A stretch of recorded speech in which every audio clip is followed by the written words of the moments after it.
श्री वाहेगुरु जी का खालसा। मैं मां त्रिपुर मालिनी और गुरुद्वारा तलहण साहिब को प्रणाम करता हूं। जालंधर और पंजाब की ये धरती, ये शौर्य और सेवा की धरती है। हमारे गुरुद्वारे, हमारे मंदिर, ये राधा स्वामी डेरा के हमारे संत कोरोना के मुश्किल समय में आप सबने सेवा के प्रतिमान गढ़े थे। मैं राधा स्वामी डेरा की संत परंपरा को भी प्रणाम करता हूं। साथियों, जालंधर मेरे लिए नया नहीं है। लंबे अरसे तक पंजाब में काम करा, कई बार जालंधर के साथियों के साथ सुख दुख बांटे। हमारे विनोद शर्मा जी, सुभाष सूद जी, ऐसे कई साथी मैंने जिनके साथ काम किया। और जब जालंधर आए तो जालंधर के कुलचे और कैंट के पकोड़ा,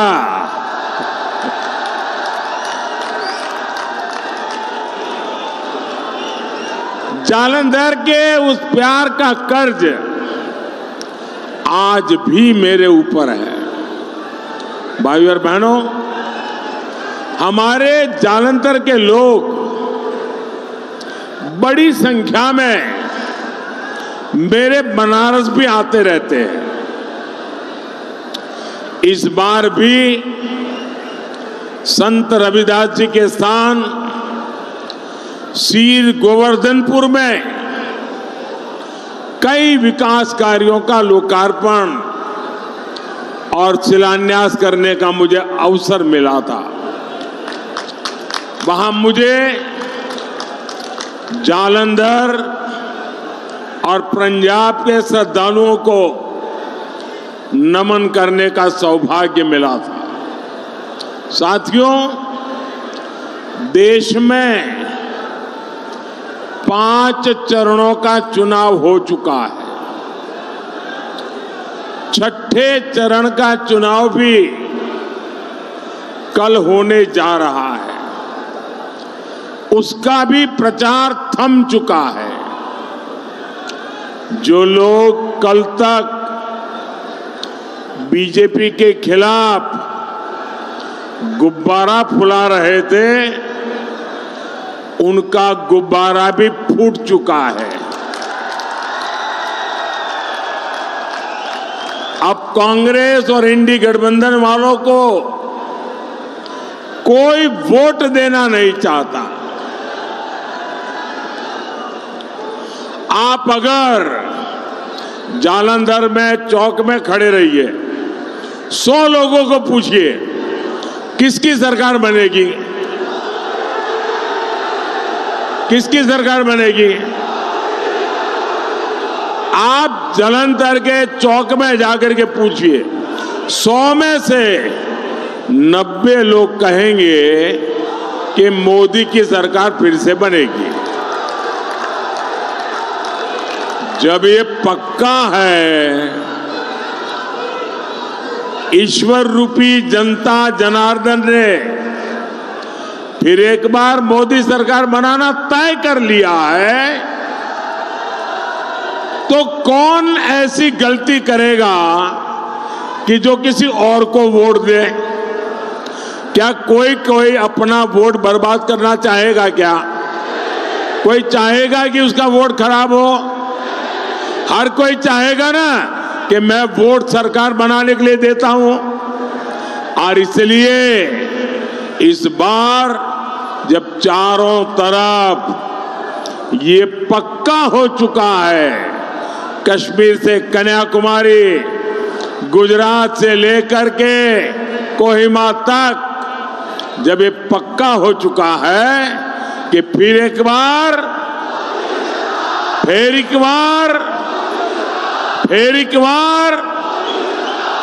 साथियों, पिछले 10 साल में पहली बार देश ने एक नया दौर देखा है। कांग्रेस के समय में नई नई समस्याएं पैदा होती थी। मोदी ने पहली बार समस्याओं के हल निकाले हैं। कांग्रेस के समय में गरीबी का संकट गहराता जा रहा था। मोदी के समय में आज 25 करोड़ लोग गरीबी से बाहर आए हैं। कांग्रेस के दौर में अर्थव्यवस्था संकट में थी। आज पहली बार भारत विश्व की 5वीं सबसे बड़ी अर्थव्यवस्था है। पहले देश में आतंकवाद का खतरा बढ़ता जा रहा था। आज मोदी सरकार ने देश में आतंकवाद की कमर तोड़कर रख दी है। पहले पाकिस्तान की हिम्मत बढ़ती जा रही थी। मोदी ने जब से घर में घुसकर मारा, तब से पाकिस्तान भी कुछ भी करने से पहले 100 बार सोचता है। पाकिस्तान को पता है लेने के देने पड़ जाएंगे। आज देश भी समझ रहा है, जब तक कांग्रेस है समस्याएं समस्याएं समस्याएं, यही उसका सिलसिला है। जहां कांग्रेस है वहां समस्याएं हैं, और जहां बीजेपी है वहां समाधान है। और इसलिए पूरा देश एक स्वर से कह रहा है, देश ने नारा बुलंद किया है, 4 जून 4 जून। साथियों, पंजाब हमारे भारत की पहचान है। ये हमारे गुरुओं की पवित्र भूमि है। लेकिन कांग्रेस ने पंजाब को कभी भी जमीन के टुकड़े से ज्यादा माना नहीं।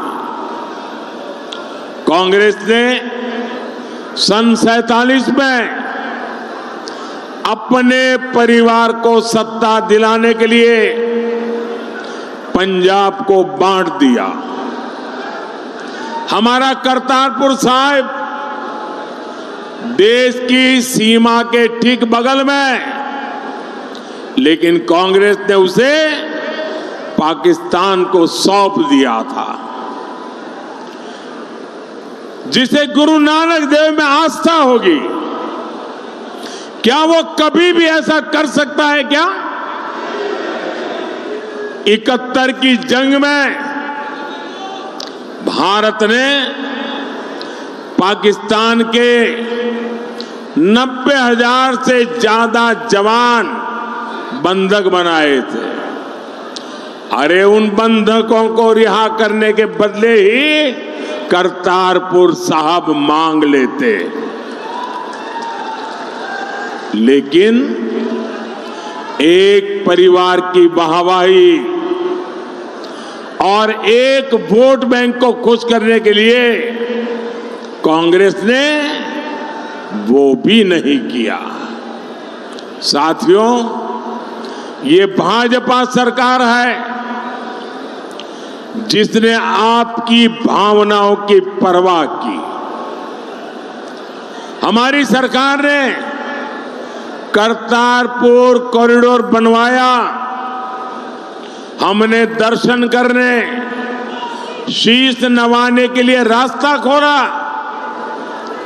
पहले श्री हरमिंदर साहिब में विदेशों से चंदे पर रोक थी, वो रोक मोदी ने हटाई। हमारी सरकार ने गुरुओं के प्रकाश पर्व को पूरी श्रद्धा से देश विदेश में मनाया। भाइयों और बहनों, तुष्टीकरण के खेल में डूबी कांग्रेस ये काम नहीं करती थी। कांग्रेस की प्राथमिकता उसका वोट बैंक है। कांग्रेस ने अपने चहेते इतिहासकारों से जो इतिहास की किताबें लिखवाई, उसमें दो परिवारों का जिक्र रहा, एक अपने परिवार का और दूसरा मुगल परिवारों का। नतीजा यह हुआ कि देश की कितनी पीढ़ियां हमारे साहिबजादों के बलिदान से सही से परिचित नहीं हो पाई। कांग्रेस को लगता था कि साहिबजादों की बात करेंगे तो वोट बैंक नाराज हो सकता है। इतिहास के हर अहम पड़ाव पर कांग्रेस ने अपने वोट बैंक की करतूतों को छिपाया। पंजाब ने इतनी बड़ी विभाजन की ताकदी जली, लेकिन इसे भी हमारे बच्चों को गहराई से नहीं पढ़ाया गया। कांग्रेस को लगा कि उसके पाप सामने आ जाएंगे, उसके वोट बैंक को अच्छा नहीं लगेगा। साथियों, ये बीजेपी है जो सीना ठोककर विरासत पर गर्व की बात करती है। हमने साहिबजादों की स्मृति में 26 दिसंबर को वीर बाल दिवस मनाने की शुरुआत की।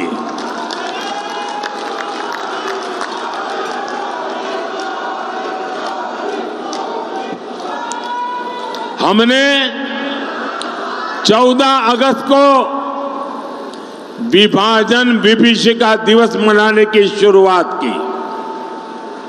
हमने आजादी का अमृतोत्सव मनाया। तो ऐसे हर पड़ाव को नई पीढ़ी तक पहुंचाया। साथियों, विभाजन में जो हमारे हिंदू सिख भाई बहन उधर छूट गए, वो भी हमारे अपने ही है। बीजेपी एनडीए सरकार ने उन्हें भारत में नागरिकता देने के लिए सीएए कानून बनाया, लेकिन कांग्रेस को उससे भी परेशानी हो गई। कांग्रेस कह रही है वो सत्ता में आएगी तो सीएए कानून रद्द कर देगी। विभाजन के पीड़ित हमारे हिंदू भाई बहन, हमारे सिख भाई बहनों को नागरिकता नहीं मिलने देंगे।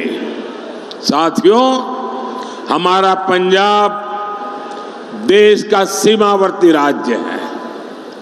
हमें इसे दोबारा से संकट में नहीं जाने देना है।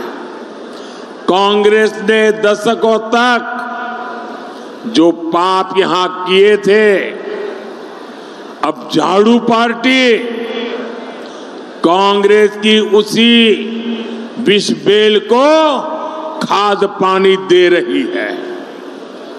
आप याद करिए, इन्होंने क्या वादे किए थे। इन्होंने कहा था 2 महीने में नशे का कारोबार बंद करेंगे। कहा था कि नहीं कहा था? उन्होंने वादा किया था कि नहीं किया था? लेकिन आज ड्रग्स डीलरों को पंजाब में फ्री लाइसेंस मिला हुआ है। परिवार के परिवार बर्बाद हो रहे हैं। पंजाब के लोग भी समझ गए हैं, झाड़ू पार्टी वाले ये तो खुद नशे के होलसेल व्यापारी है, जिन्होंने इतना बड़ा शराब घोटाला किया हो। वो पंजाब में ड्रग्स की काली कमाई में डुबकी कैसे नहीं लगाएंगे? साथियों, झाड़ू पार्टी ने कांग्रेस से आपातकाल का पाठ भी अच्छे से सीख लिया है। ये कांग्रेस की फोटोकॉपी पार्टी जो मीडिया हाउस इनकी धमकी के आगे झुक नहीं रहा, उस पर ये मुकदमे करवा रहे हैं। यही इनकी असलियत है। और मैं हमारे प्रदेश अध्यक्ष जी का अभिनंदन करता हूं। उन्होंने बीड़ा उठाया है कि Bharatiya Janata party freedom of press के खिलाफ ये झाड़ू वालों की कोई बेईमानी नहीं चलने देगी। भाइयों बहनों, पंजाब में बर्बादी के फसल ये कांग्रेस और आम आदमी पार्टी दोनों की साझी खेती है। यहां ये लोग एक दूसरे को गाली देते हैं, दिल्ली में दोनों गलबैया करते हैं। इसलिए किसी एक को भी वोट देना यानी पंजाब के खिलाफ वोट देना। साथियों, बीजेपी के लिए पंजाब हमारी आस्था है। पंजाब की प्रगति ये मोदी की गारंटी है।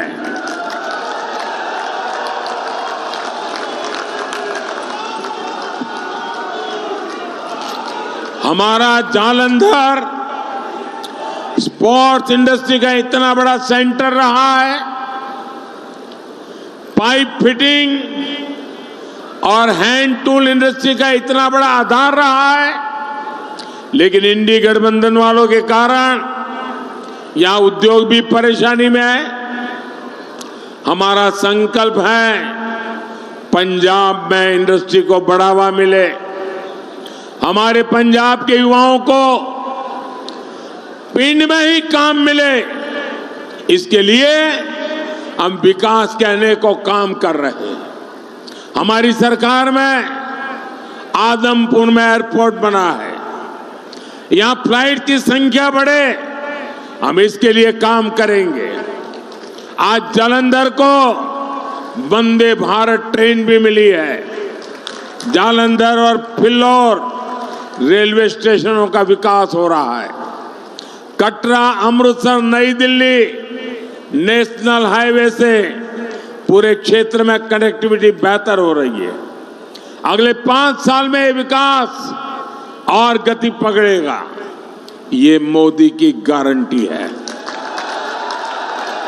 साथियों, मोदी के तीसरे कार्यकाल में देश नई ऊंचाइयों को छुएगा। और एक वायदा मैं पंजाब के बुजुर्गों से करना चाहता हूं। यहां 70 साल से अधिक उम्र के जितने भी हमारे सीनियर सिटीजन्स हैं, हमारे परिवार के बुजुर्ग, माता पिता, दादा दादी, नाना नानी जो भी है, अब 70 साल की आयु होने के बाद कोई न कोई बीमारी तो आती ही है। और जो बेटे बेटी मेहनत करके कमाई करते हैं, उनके तरफ सामने अनेक जिम्मेवारियां होती है। एक तो रोजमर्रा की जिंदगी का गुजारा करना, बच्चों की आशा अपेक्षाओं को आगे बढ़ाना और बुजुर्गों की चिंता करना। और उसमें भी अगर कोई बीमारी आ गई तो जो बेटे बेटी कमा रहे हैं उन पर बहुत बोझ पड़ जाता है, बच्चों के लिए करने वाले काम रुक जाते हैं। और इसलिए मोदी ने तय किया है अब आपको ये चिंता नहीं करनी है। 70 साल से ऊपर के आपके परिवारजनों के बीमारी में इलाज का खर्चा ये मोदी करेगा। ये मोदी की गारंटी है। भाइयों बहनों, पंजाब में बीजेपी की जीत पंजाब के विकास की गारंटी बनेगी। मेरा आग्रह है जालंधर से हमारे साथी सुशील कुमार रिंकू जी, लुधियाना से मेरे मित्र रवनीत सिंह बिट्टू जी, फिरोजपुर से राणा गुरमीत सिंह सोढ़ी जी और खडूर साहिब से मंजीत सिंह मन्ना जी, इन्हें भारी बहुमत से विजयी बनाए। उनको आप जब वोट देंगे, कमल के निशान पर बटन दबाएंगे, वो वोट सीधा सीधा मोदी के खाते में जाने वाला है। और इसलिए मेरा आपसे आग्रह है, गर्मी कितनी ही क्यों न हो, हमें मतदान के रिकॉर्ड तोड़ने चाहिए। तोड़ेंगे, ज्यादा से ज्यादा मतदान होगा। हमें चुनाव जीतने के लिए भी सब पोलिंग बूथ जीतने हैं। क्या पोलिंग बूथ जीतेंगे? सभी पोलिंग बूथ जीतेंगे। मेरे साथ बोलिए, भारत माता की, भारत माता की। बहुत बहुत धन्यवाद। बोले सो निहाल, बोले सो निहाल। बहुत बहुत धन्यवाद।